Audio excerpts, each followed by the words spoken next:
Good morning, good afternoon, good evening.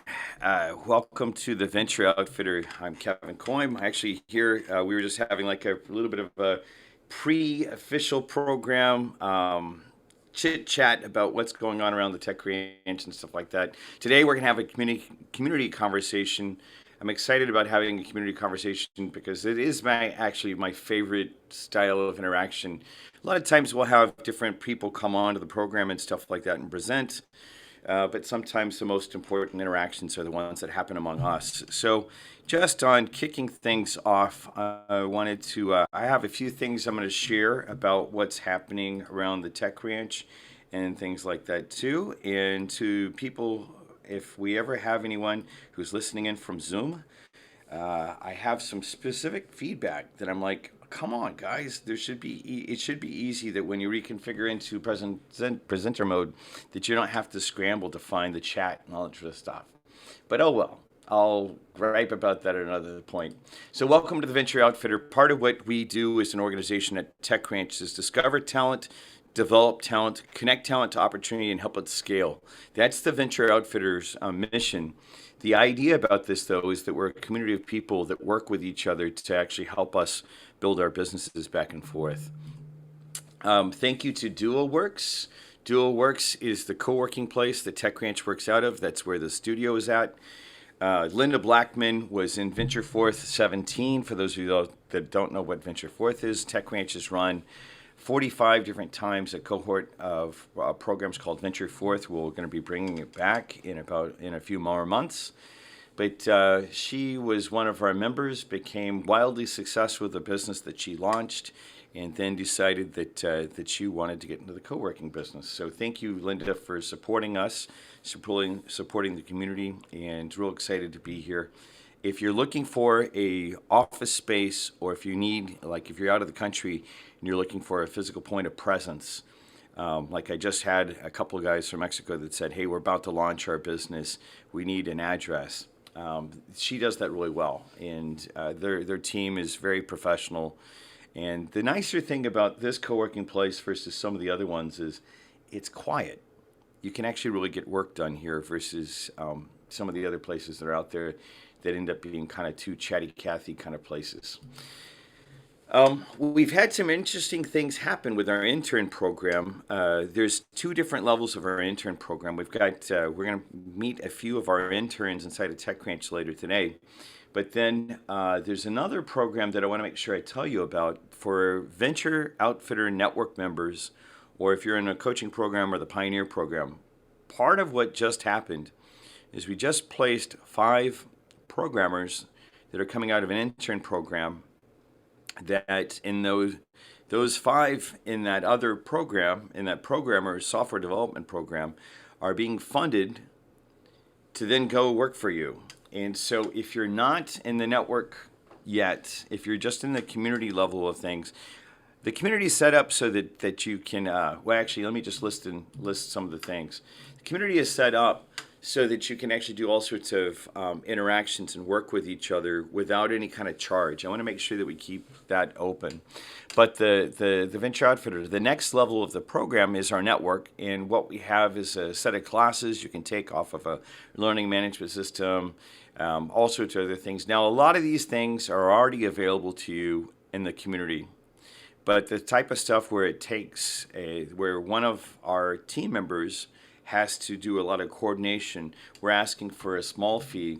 And I'll start messaging this. We are going to go ahead and give those of you all that have been in the historical program a discount coming this next month so that we make it even more accessible. I know that we're going to take a hit in our revenue, but part of what I want to do is make it more accessible so that, for $50 a month, $49 a month, you're going to be able to get involved in the Venture Outfitter network level. The network, all we're trying to do is cover some of the cost of the coordinator that does all the work behind the scenes, including the coordination that just happened around that intern program and some of the vendors that give special deals and things like that. That'll be available, $49 a month. Join us if you'd like. And for those of you all that have been paying a little bit more than that, you've gotten some special treatment. You've definitely gotten access to special classes and things like that. We'll continue to do that, but we will be observing this price change going into July. The other thing that's important is part of what we're here to do is to build a network of trust. And several of y'all know that at the beginning of the year, I said, hey, I'm going to be kind of conservative about how we rebuild the tech ranch. Everyone knows that as COVID hit, we had a significant, I had to lay off people, and it really sucked. And we had to put a lot of the programs, like a lot of the venture bridges around the world, on hold. Part of what's now happened is, and one of the things to our members, whether you're in the community or the network, doesn't really matter, we're actually now building up the set of consultants that we connect into other parts of the business. Like, as an example, there's an Italian company that was funded by a VC out of Milan. I met with the general partner of that VC, and he said, hey, I'm sending this one other company to the United States. Will you meet with them? Met with them. That company doesn't necessarily need the venture essentials and things like that, but they need a very specialized consultant. And out of the network of trust, I'm introducing one of the people I've known for more than a decade. Actually, someone I've known, I guess, since the early 2000s, to be the marketing consultant that's going to take care of that company. Now, the company from Italy has more than 100 people in it, so it's well funded, it's well built out. But part of what's happening is we're now actually, there are certain times that we're saying, hey, this company doesn't need these programs, but needs this type of company to solve the problem. Like a U.S. Market, go to market strategy in a really big way. And so we're putting those connections together. We're doing it on all sorts of different forums. Part of what I'm giving the people that are listening a preview about is we're going to have a call where we're saying, hey, if you have something you want to be offering to the network, make sure that you're on our radar. And part of what's going to happen about that is we're going to be doing these bespoke introductions to say, hey, it's like we trust this person, we trust you. Here's a connection for you to go do business around. And I'm real excited about this. We used to do this a bunch before COVID hit. When I had to lay people off and shut a bunch of things down, I stopped doing this as well. Just started doing just the community type of activities. But going into the future, part of what's going to happen with the network of trust is you might imagine that if you're in one country and you want to do business in another country, there are ways of actually setting up those relationships. A good example of another example of this is we have a Japanese company that has an absolutely disruptive as all hell technology. I will tell you about it in a few weeks. That not only are we helping them come to the United States, but through the network of trust, we're going to be helping them set up the right manufacturing operations in Mexico. And getting them connected into the right things. So that's a really massive thing about how they can enable it. And, no, it's not TechCrunch manufacturing in Mexico. It's another company that we've worked with in Mexico. And that's part of what's going to happen and stuff like that. So make a long story short, be thinking if there's something specific you want TechCrunch, myself and TechCrunch to know about what you'd like to bring to the table in advertising to the network of trust, let me know. But this is a really interesting thing that's happening, and I'm excited about the three things that have happened in the last week around that. I'm going to be in Atlanta this next week for their conference for the NBIA, that stands for the International Business Incubator Association. This is the group that we met several of the entrepreneurs that we're working with in Central America, as well as in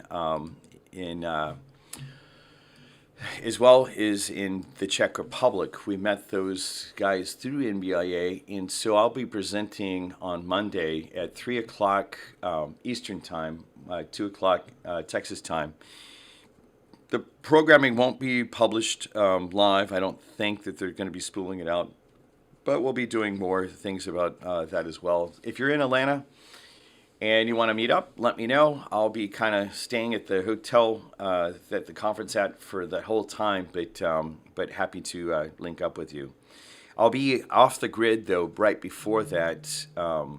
So if you need me, you're going to have to leave me a message that I probably won't get until I'm racing to the airport on Sunday at around 12. So I'm going to be off the grid though at an event, a Native American event. So if there's something you need before then, you got to get that information in, get the request in to me today, because sometime tomorrow I'm going to go into a place where there's no internet and no phone signal.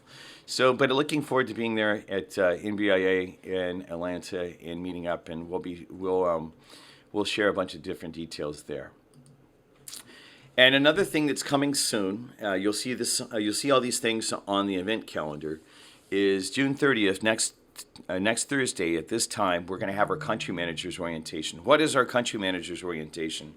Just really quick, there are a lot of people around the world that have heard about what Tech Ranch has been doing, and they're like saying, "Hey, why don't you bring Tech Ranch to our part of the world?" A good example, there's a business school professor at the University of Texas at Austin who's originally from Armenia. He lives here in Austin, and he's like, "Hey, Kevin, I'd really appreciate you connecting the work that Tech Ranch is doing into Armenia." And I'm like, "Hey, that is great." And there's the main idea is having someone in a country manager position as a volunteer. And we're not paying the country managers, but I'll explain how you should think about compensation wise as a volunteer that helps build those connections. Now, why would you want to volunteer? It's not really to volunteer. You should take advantage of the network. In this case, this gentleman that's actually bridging that gap, the whole reason he does it is he wants to see more entrepreneurial activity happening in Armenia. And he knows, because he's been coming to Tech Ranch events for a really long time, he knows that that we're very amenable to that. And so he's gotten me to speak at the the American School of the American University of Armenia twice in the last few years. Recently, in about 3 months ago, and then before that. So, and there was no charge for that sort of stuff. It's just about bringing the message of what we're up to as a community, as a network, to other parts of the world. The other side of it too is we got a request, or someone's when the marketing went out, we got a request that said, "Hey, Kevin, is it okay if I do this?" And that I have something in business in mind. Like as an example, there's an individual that I met on a trip to El Salvador. That in that El Salvador trip, I went down to El Salvador last year when they announced the whole the launch of Bitcoin as legal tender there. And part of the thing that was really interesting about that was, well, I met a bunch of different people. This one woman that was from the United States, she actually lives in Dallas. She said, "Hey," she recently she's half El Salvadorian, and she's half I do not remember what her other half is, but she's got interest in that. She said, "Hey, is it okay if I actually make business out of this?" And I'm like, "But of course." So when we say volunteer, I'm not really looking for anyone who's truly volunteering. I'm looking for people who are, serving self-interest, whatever it might be. And in her case, because she's going to actually help enable businesses between the two places, it's a natural thing, right? So, in one case, it's more of the gentleman from Armenia is saying, "Hey, please pay attention to Armenia." And I'm like, "Hey, I know about the whole history of Armenia." He was kind of surprised that I knew a lot about the history there. But that being said, the idea is let's figure out how to extend this work. And I don't think it should just be about Tech Ranch building a hierarchical organization that has thousands of employees. No, let's build a community that looks much more like an open source project, an open source software project that we, wrap our arms around the world. This is a peer-to-peer network, a peer-to-peer type of thing. It's not about more people working for Kevin or something like that. It's about us working together to put our hands around the world. And specifically with that, oh, by the way, quiet on the set, Matthew, we can hear you you're enclosing your water thing. You can open it once and then it's fine. Sorry to put you on the spot. The but one of the things we're going to work on is, I promise, we're going to make at some point in the future, we're gonna have a full studio and all that sort of stuff. It's not gonna get too fancy because both of y'all, most of y'all know that I actually like to kind of have like a. I don't want to spend a lot of money on clothing. I don't spend a lot of money on anything like particular, but I do want to make sure that we actually are doing the best job we can. And my understanding is audio is the one thing that if we get the video wrong and all that sort of stuff, that audio is the one thing that really matters in podcasts, and eventually we're going to get to that. And I'll tell you more about the podcast class that I've taken that I'm now trying to really do more with. But back to Ukraine. So I'm putting our arms around the world. The idea with Ukraine is, the idea here is, I just wanted to make sure I brought up, I know in the American news media, we're losing a lot of the emphasis about Ukraine. And from the standpoint of the network, I want to make sure that, in our community, I want to make sure we're keeping this in frame. TechCrunch is continuing to do, I've been in conversations on a weekly basis. I just met the Polish consul to the United States, actually to the Houston area yesterday, and was talking about, we talked about stuff that's going to be between Texas and Poland. But we also talked about how Poland and the TechCrunch assets and some other things can happen for taking steps forward in taking care of Ukraine. The most important thing, and we'll talk more about that at some point in the future. We're not going to talk much about that specific set of actions today.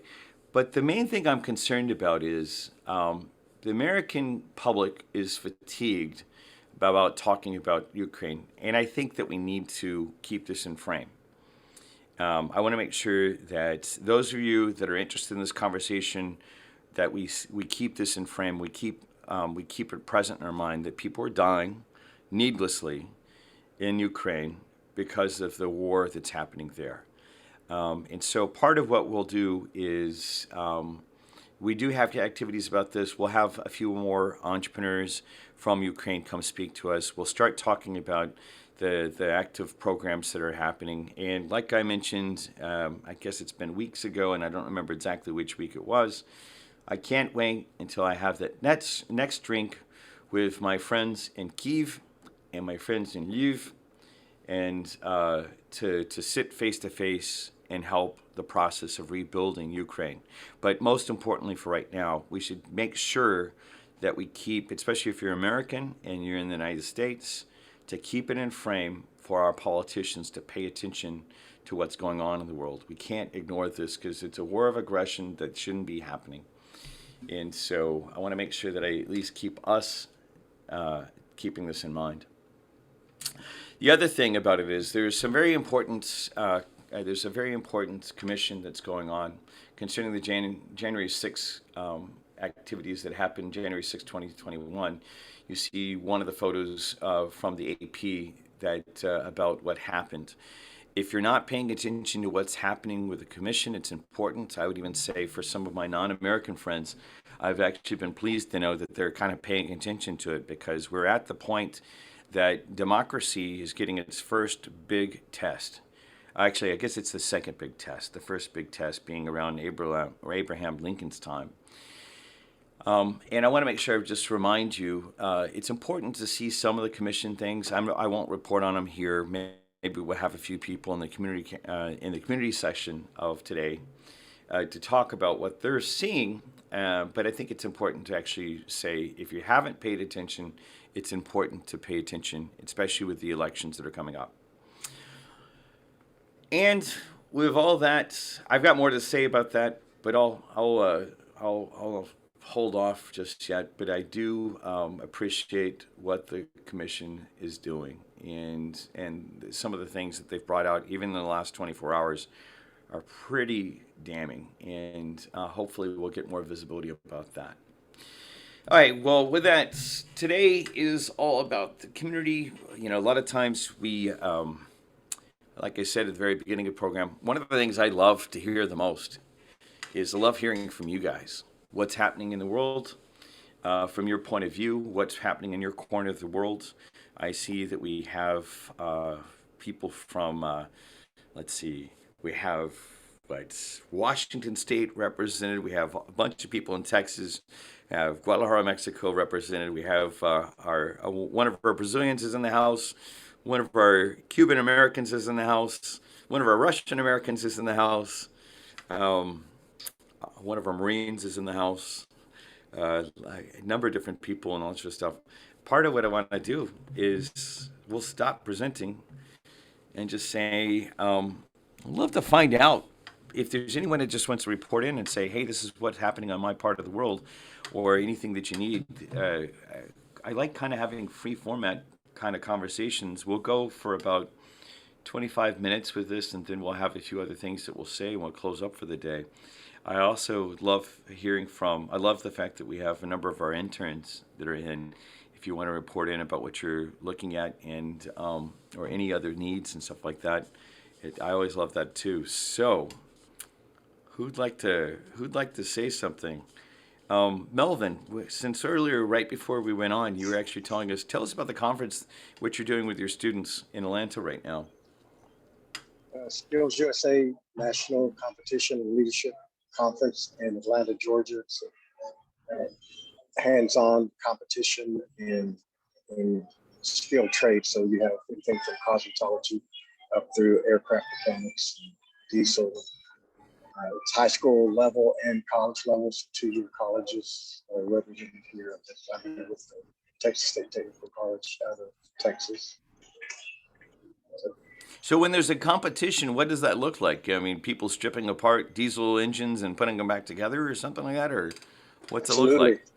Yeah. So think of a welder. They get a blueprint, so they have to be knowledgeable on how to read the blueprints, get the materials. They have their equipment that's there on the convention floor, and they're sparking and welding.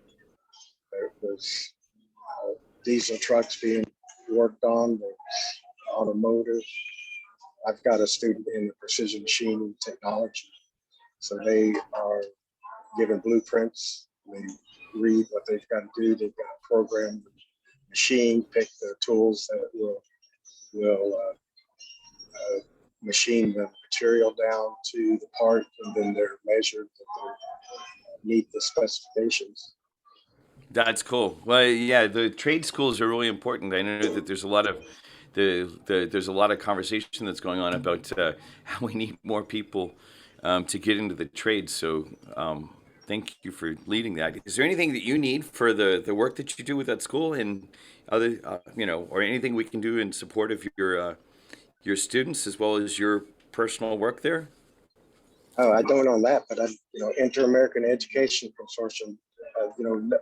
We need to have more activity, more conversation about that. I know I fail regularly. I think about Kim, and I love him and what he's doing. And so if there's things that we could do to help him, we could bring the nonprofit side of Tech Branch to bear on that. And so, Wait, just for insiders, we all know what you just said, but what is the Inter-American Education Consortium? it's a 503 nonprofit in the U.S. It's recognized by the IRS. That's the designation. And so with that, we are able to work with folks. There's grant endeavors that are out there. We can take advantage of those for funding to have a bigger impact. And I think about what we do with the nonprofit is matchmakers. So people have Yeah, needs.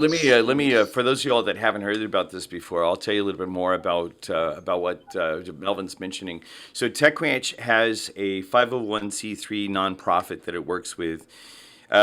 Its a historic name is the Inter-American Education Consortium. Last week, some of y'all might have donated to it in honor of my birthday, and all of those funds are actually going to the Fruitful Commons, one of the nonprofits that I'm actually on the board of advisors for. Melvin is one of is the acting director as well as he's on the board of directors for the nonprofit, and so the thing that happens is a lot of times the tech ranch has this really crazy big network around the world. The nonprofit leverages the network to then take on different issues, in the world. And so, Melvin, a lot of times, yeah, I'm the chairman of the board of that. I have to be at arm's length between the two organizations. But the idea about the idea that Melvin's talking about is the nonprofit takes on a lot of the charges. Like as an example, last year scholarship, or when we raised about $1,000 for one of our entrepreneurs. There's a entrepreneur from Lagos, Nigeria, named Dr. Emmanuel Igobo. I never can say his name right. I apologize, Emmanuel. He's working in infectious diseases in Lagos, Nigeria. He's saved a lot of different people. He makes sure that mothers and children get immunized. Yeah, Melvin's responsible for that. I mean, I created I created the fundraiser, but Melvin actually made sure that that happened with regards to him. So, or getting the monies there. So, thank you, Melvin, for doing that. Looks like he just went. I don't know if he went offline or what, but excited to have you here always. And if you're ever interested in getting involved in the nonprofit, instead of talking to me about it, talk to Melvin about it because he's really Melvin does. I mean, even as hard as he might be about on himself about the work, he does a better job than me about about helping organize that nonprofit. And Melvin, what's your email address so they can actually send an email to you if someone wants to follow up on the about that? Yeah, Melvin at techranch.com. Is that the right one, Kevin? That one will work. Melvin at techranch.com. In fact, Tech Ranch is going to be changing all the Tech Ranch Austin to the Tech Ranch addresses. You can actually send email now to Kevin at techranch.com or Kevin at techranchaustin.com. They're the same thing. We haven't officially done the full switchover, but since now we're actually paying for all those different Google addresses since we use Gmail, we're actually spending the time on that. Cool. Thanks for reporting in, Melvin. I would love to go to Guadalajara, Mexico, where I used to live, and I'd love to hear from Jorge. Jorge, we haven't heard from you in a while. I know you're in the process of a bunch of transitions on the business and stuff like that. Tell us, what do you do and what are you looking for? Anything that we can do to support you? Sure. Thank you all, and good to see you. Yeah, Uh, it's great to have you here. okay, we do sustainability business consulting. That means that we help our clients to take informed decisions and have better business in a sustainable way. We're focused on building and healthy buildings. Our main market, it was commercial buildings, big office buildings that they today they still remain empty. Many of the companies are not even thinking to get back to the office. So what we are seeing now is that there is a big stock of office buildings, especially those in the 60s, 70s, and 80s, that are getting abandoned. Well, are already abandoned, and it's very difficult to occupy them again. So what we are looking now is for firms that want to transform these big office buildings into housing in a sustainable way. What we are aimed to is a net zero approach and certified through EDGE, that is a green building certification system that can help you have bank credits and discounts. So what we're looking now is for those that are returning to the office to have their ESG, the environmental, social, and governance report through the building with the things that are already done in the building.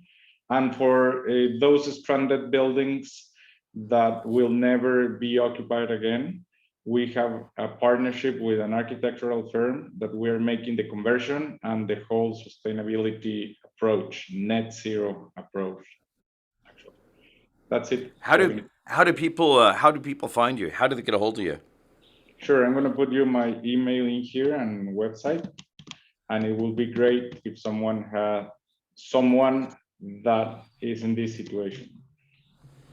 That sounds great. The other thing to be aware of is we are rolling this out to LinkedIn, so you might want to go ahead and just speak it as well, just so someone that's on the stream might be able to find it as well. Sure, my email is Eosis.energy, right? jorge.lopez@eosis.energy, and you can find me in LinkedIn by Jorge Lopez at EOSIS. That's it. That would be great. And in fact, I don't know, sometimes Jello's on the stream as well. You might post that out onto the stream to Jello, just because a lot of times I get questions and I really need more email in my mailbox. That's why I'm trying to make sure that you guys connect in directly and all that sort of stuff. But the other thing you can look at is, I mean, sometimes we get a lot of comments. Looks like we're not getting any comments right now on the stream. We haven't really been promoting the LinkedIn stream, but we'll do that more, because it just seems like that a lot of our activities are more akin to LinkedIn. But Jorge, part of what part of where you got involved in the with your architecture firm during COVID is really interesting, about how you're looking at buildings and making them more virus proof. Will you say a little bit about that? Because I think that that would be interesting for people that haven't heard from you before to know about it. Sure, thank you for that. We have the experience of our own office building in Guadalajara, Mexico. That's it's LEED Platinum certified, and it runs with natural ventilation. We've been monitoring that space for years, especially CO2, that it's a proxy for the amount of air that is exhaled in a space that is breathed. So that means that it came through another person. So with an MIT calculator, we can know by the air changes per hour what is the chance that you're going to have to get the virus, not only COVID, but also other respiratory diseases. So we have the experience of LEED certified buildings with mechanical ventilation, with the proper mechanical ventilation, that 10 years now of being certified with the proper amount of ventilation, the respiratory diseases decreased by 75%. So it became really safe to be in those buildings, even during a pandemic, because the chances of getting sick with the building, with the other persons with the building, are really low, are 75% less likely to get infected in this kind of well-ventilated buildings. So we know that most of the year, we can have windows open at least part of the day. I know that it can be challenging through parts of the year, but we know that if you ventilate the space well, you will be safer and more likely to return to the office. So tell us, is that sort of stuff possible in a place like Texas, where it's like today it's going to be over 100 degrees Fahrenheit, over 40 degrees Celsius? How do you do it in those kind of cases? It's mixed mode ventilation. It increases the amount of air, of fresh air, that is entering the building without humidity. The most of the heat that you're going to get from the outside is going to come through water, through humidity. So with a mixed mode ventilation, you can remove humidity from outside air and mix it with the air inside in order to decrease the possibility of an infection. In milder climates, you can have windows open with the proper design for that, or you can have mixed mode ventilation with mechanical ventilation that is not exactly air conditioning. It's fans moving air from one place to another, with a support of air conditioning for the days that are like today, over 100. So it's a mixed mode thing, but the tricky thing is to increase the amount of air that you're taking from the outside, clean air. Excellent. Now, is there anything that the average homeowner, or those of us that are renting a place or something like that, anything we can do Well, that might make it that lowers the chances that there's virus transmission in our own homes and stuff like that, or things like that? Help us think through what might be possible. for your own home, it's quite safe because you are not in direct contact with other people. If you're going to meet other people, it's much safer to meet outdoors or in a pretty well ventilated space. So for homes, there is not much that you can do because you're not with other people. But for public spaces, for restaurants, for offices, for spaces with more people, the key is ventilation, is to have as much ventilation as possible or open air activities. With that, you're going to be quite safe. Excellent. Well, so we'll at some point I would like to actually have you. You've presented. I think it's been probably more than a year and a half ago to this group. It'd be great to have you come back and do that. So in the coming weeks, I'd love to have that. Just work out with Jello. What might be a good time to do that, because I think it's really interesting to say, at all with all the there was a lot of what I call virus theater kind of stuff that was happening. People were wiping, wiping everything down, and the data says that wiping things down doesn't really matter, but having fresh air does. And for whatever reason, especially in the night, actually, you once told us a story about when is it that people stopped using the outside air and just started like locking up buildings. I think that's an interesting thing to put a little bit more perspective on. Oh, sure. That's a sick building syndrome that happened in the late 70s with the energy crisis. That in order to save energy in air conditioning, buildings started to prevent air with heat and humidity to come from the outside to the inside. So the air that is in the inside is all recirculated in all of these buildings. So if you have a virus that is really contagious, like this one, it's very likely that everyone is going to get sick in that building. And in regular days, it increases the amount of people that get regular flu or influenza or even other airborne diseases like respiratory diseases or even others.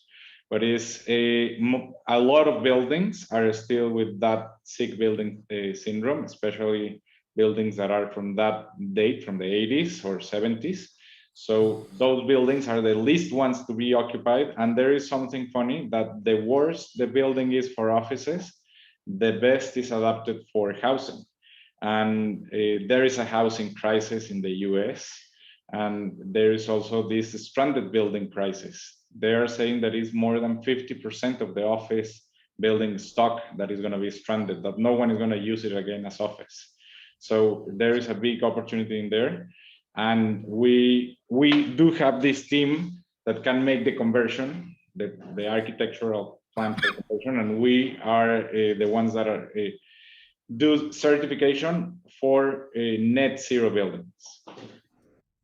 That's great. I look forward to having more, and we'll get you to come back and talk about it as well. Thank you for giving us That an would be update. great. I always enjoy. Yeah, so Jorge and his company were one of the companies in the 2018-2019 venture bridge that was funded by the federal government of Mexico. That uh, it's stuff like this, right? It's like, how do we just build better buildings? That type of insight that he brings from Guadalajara, Mexico. It's real exciting to actually hear. And I'm always like, why don't we build buildings like that? So I'm glad to have you here. Please work out a time with Jello to come tell us even more on the program, because I always love to have it when you give us an update and all that sort of stuff. And if there's a few other people, I introduced Iosis, your company, just recently to another architect that has a small firm here. So I'm excited to see you. I'll get you her name. I didn't think about having it available today, but she's going to be following up with you. She's probably already hit against your website because I gave it to her last week. But thank you Thank for you being for that. here. Sure. Thank you. Yeah. Hey, I'm gonna put Adam Thompson on the spot. Adam, I haven't gotten to see you in a long time. What are you up to? What are you working on? Yeah, thanks. I could screen share that if you thought that would be a good idea, or I can just describe it. Sure. Give. Let's see. I don't know if you already have screen share going. Yep. It looks like Jello already set you up. Yeah. Just share it. Yeah. it's not sharing right now, but I have a game project that it's kind of a cockroach game project. Let me see. Yeah, it's not. Coach Team Project. Everyone here in the studio is like, what? Yeah, sharing's not enabled for participants, but that's fine. Yeah, so I have this game where I took all of the continent terrain and tree cover and agricultural data for the United States, which is free from the government, and put it into this game world, a multiplayer game like an MMO. And I've been doing that alone for about 10 years. I was at Tech Ranch for a few years too, and that helped me tremendously. So I'm kind of back after COVID. Welcome So back. thank you. And so now I've got this thing running in the web browser. So I'm a very tech centric person. I'd love to take this into a business, but right now it's just about getting a fun game going that people can just drop into really easily with any computer and interact with each other. That's what I'm into. That's cool. Well, I think Jello just gave you a host. If there's something you want to show for just a second, and then while he's doing that, if there's anyone else that wants to come online, make sure you just signal me really quick too. So, but yeah, if there's something you can show off, that'd be interesting to see. Yeah, let me see if I can pull that up. Excuse me, I wasn't quite prepared. Well, I tell you what, while you're doing that, let me go ahead and do this. Go ahead and start that process. Yeah. And then, like Inez or Kim or someone else that's there that might would like to report in, we'll hear from you, and then we can come back to Adam. And yeah, Yeah. it's good to it's interesting. Part of what I hear and what Adam's saying, and several other long term, way back when tech ranchers have been saying, "Hey, Kevin, you haven't been in contact. We didn't even know that you're still doing business." Well, it ended up, a lot of what happened in 2016 through 2019 was taking this work to the world, and we just failed to send out a lot of messages to a lot of people. Side note, and while we're waiting for him, side note is I do want to find an operations focused marketing person. I was thinking about bringing in a junior marketing person to do that type of work.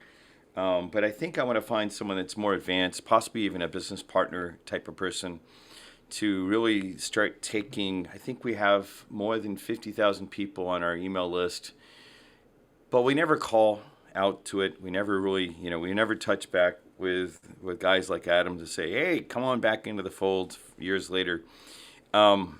So I'd like to find someone, if anyone knows of a person that might be interested in joining our team, and it could be done in a part-time type of way.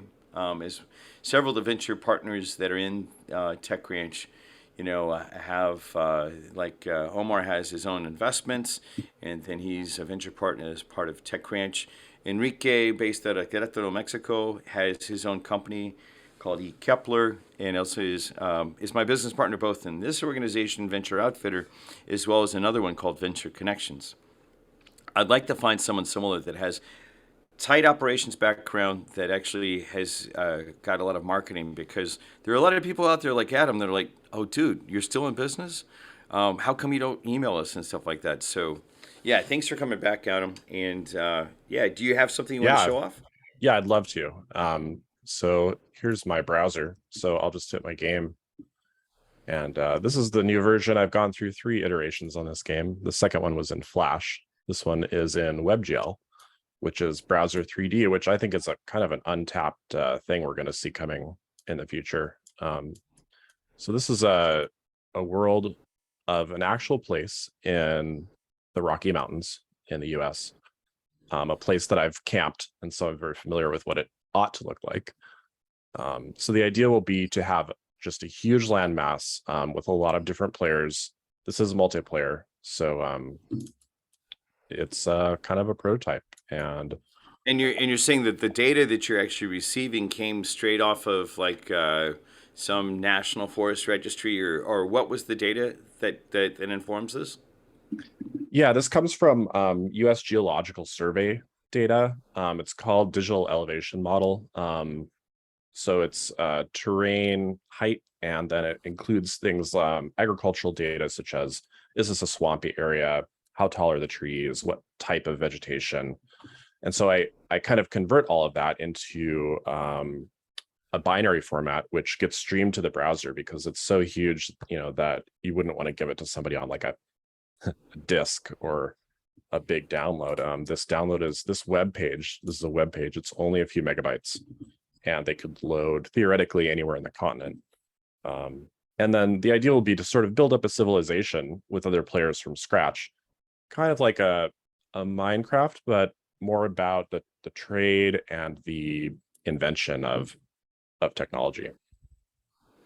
Well, what's interesting is, like, I can imagine a day with existing tech ranchers that take data like this, and then the robotic architecture, or the robotic agricultural stuff. The guy who runs ROS, which stands for Robotic Operating System, rosagriculture.org, is a long-term tech rancher. I can even imagine, like, so you're moving around these things, but then you end up having robots that do some of the farming with that. That's actually really cool. Yeah, there's a lot of opportunities here. And I just love this project. That's why it's kind of a cockroach project, because even, funding or not, like whatever happens in the world, I am just constantly working on this game. Yeah, and well, and when you say cockroach project, for people that don't know what that might imply, tell us. Well, I don't know if that's a normal term, but yeah, to me, it means that nothing can kill this project. It's a hard shell. It's just It's not going to unkillable. die, right? It's like Yeah. you're scratching an itch that's not going to go away. It's cool that you're doing this visualization of all this type of data and stuff like that. But you're going to keep on playing with it, is what I hear in that framing. That's cool. Yeah, for sure. Yeah, it's been a lot of fun. So thanks for Cool. giving me Well, the opportunity to show that off. yeah, no, it's cool to see what you're up to, and welcome back into the community. I'm excited to, and you remind me that there are so many people out there. I mean, literally more than 1,000 people have gone through our Venture Forth program alone. That we just need to get back into, and we're in the process of figuring out some of the things that are happening. We're in the process of. I'm really not happy with the community technology, the community software that we have right now, and so I've kind of I've been Steve Jobsing it, like this is shit kind of things. That being said, I know that there's a lot of what we need to do to get everyone back involved. And if anyone has recommendations for people I should talk to, I'll write up a job description. But I'm really looking for someone that'll operate more with me as a peer for taking the assets that we've built up over the years, like a marketing operations expert. Because there are a lot of people like Adam that it'd be cool to see, because I can imagine there are two people immediately that need to see that work. One of the guys on our board of advisors is a professor in agriculture at the University of Arizona. We've heard him speak before, Dr. Joe Coelho. He's the guy behind vertical farming, who's doing really interesting things with in the desert or in the West Bank around Ramallah, right? And he would be interested in that. Same thing about the gentleman who runs Ross Agriculture. He'd be interested in so there's all these collaboration opportunities, where there's these maniacal entrepreneurs that are working underground on their pet projects, like Adam's calling it, a cockroach project, something that's not going to die. That just a little bit of collaboration can go a long way. Kim, you're off of mute, so I think that means you've got an update that you want to share with us, especially for the type of work you're doing on Yes. helping mothers and children that are recovering from opioid addictions. What are you going to tell us about this week? Because I always think it's cool when you share about what you're up to. Well, I had a lot of time last week, so I appreciate that. I just wanted to say thank you to the network, because I got a contact from somebody in the Tech Branch network who's very knowledgeable about this, has access to other people in the space, Randall Mills, and I just wanted to say thank you. We're working to both deploy our product at a major Pacific Northwest hospital here to help train clinicians, and then we're also working on some new products and some that new grant applications that will go in September 5th to support the moms after they leave the hospital. So I just wanted to say thank you to the network for listening to me last week. And thanks to the folks that reached out, because it's a big problem, but in each individual area, it's kind of a niche problem, right? So it's an opportunity to support these moms who are definitely. We've heard some horror stories about how they aren't being supported, and it's a pretty basic thing. Treat the mom like a mom, even if they have been affected by substance use disorder, and treat their baby like a baby, and start from there and help them build a better life. So I wanted to thank the group for the support from last week. Yeah, that's great to hear. Because and that's what I want to have all of you entrepreneurs that are in this group take advantage of the community type of stuff. One of the reasons that I like these type of interactions where we kind of, it's like everyone knows that I can wave my hands and talk for forever. But the thing that's more valuable is, the work that Kim's doing, the work that Adam's doing, the work that Melvin's doing, the work that Dinesh is doing, and hearing from you guys about how we can get more visibility to the work that you're doing from that standpoint. Take advantage of the network, take advantage of the community. That's what we're here for. By the way, on the LinkedIn, Dr. John Biello, who I think his PhD is in psychiatry, he is on our board of advisors. I met him through the mental health special interest group that I started inside of the Texas Global Health Security Initiative. He just posted something in response to Jorge's presentation about on that, and we're going to start doing stuff back and forth between the different streams. He said if you have a heating cooling system or a furnace filter, you can purchase a MERV 9 or a 12 disposable filter to reduce bacteria and viruses. There are portable HEPA filters that can be used in buildings in small areas. That's one of the things that it was in response to the idea of what can you do on the most basic level. And the thing I want to do is shout out to John or Dr. Biello is to actually say, thank you for being a part of the stream. And also, part of what happened is he's going to be partner. As of yesterday, I haven't gotten to tell Maria this directly, but Maria, one of our interns, is in charge of leading the charge leading the charge with regards to the picking up the project we did in March in mental health with mental health startups. I talked to John yesterday about interacting with Maria and making sure that that Maria has a little bit more support for the work that she's doing on assembling all the information that happened with the mental health startups that we worked with around March 14th and March 15th. Actually, we've been working with mental health startups before it was cool, and Maria's putting some work behind that. So, Maria, do you want to actually hop on and say anything really quick? If nothing else, you can do a shout out to Dr. Viello.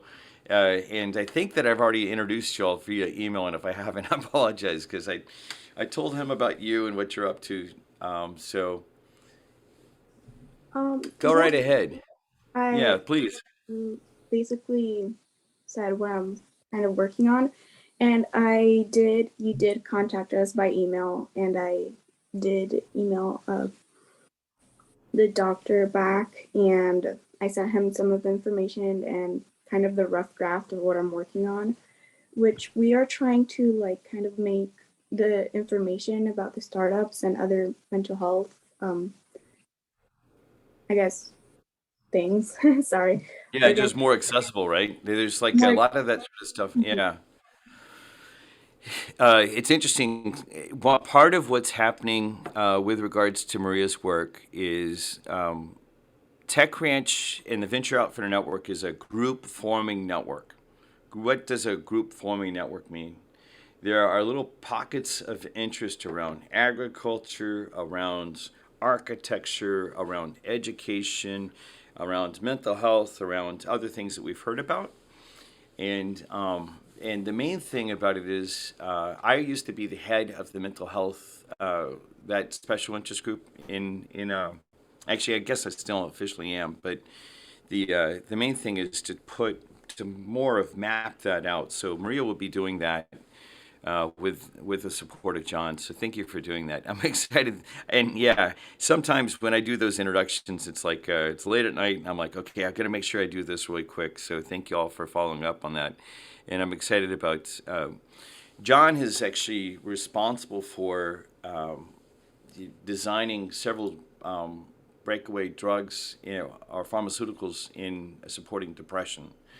And so, and also, he's an amazing guy. I met him through the Texas Global Health Security Initiative.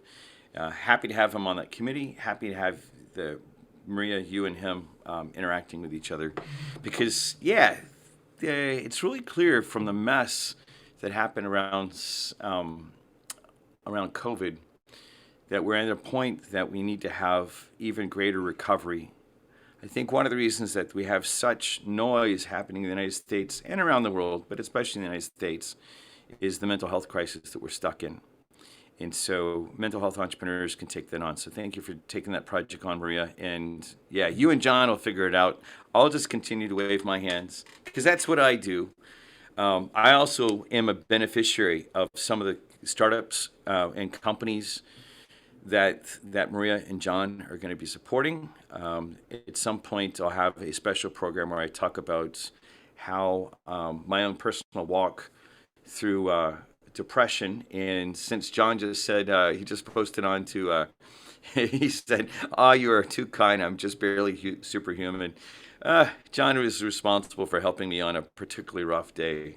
So thank you for the work you're doing, both for me personally, as well as the impact that we'll have on the world together. Well, I tell you what, I am going to go back into the keynote, because we're at our time. It's 12:01 Texas time, and it's time to switch on to other things. And all of you have things that you need to get back to, I'm sure. If you're not on the country manager list and you want to make sure that you're specifically listed, make sure you sign up here. If you're wanting to get onto our newsletter, make sure you sign up here. This one URL kind of has the keys to the kingdom on getting involved in a lot of different areas around Tech Ranch. If you're looking at one of our programs, let us know. If you're interested in hopping onto the network to get access to like the intern program and the special programs that we have from vendors and stuff like that, let us know as well. Starting July 1st, as I mentioned at the beginning of the program, we'll have that set up where the different packages will be available to you. And if you have a suggestion for me about a operations-minded marketer that would either contract with us or get involved more in as a business partner, let me know. I guess that's it for today. So it's always an honor to be a part of a network and community of entrepreneurs that are driven by visions and values for changing the world for the better. Let's go change the world for the better together. All right, well, with that, we'll say goodbye for today. Y'all take good care. Stay safe.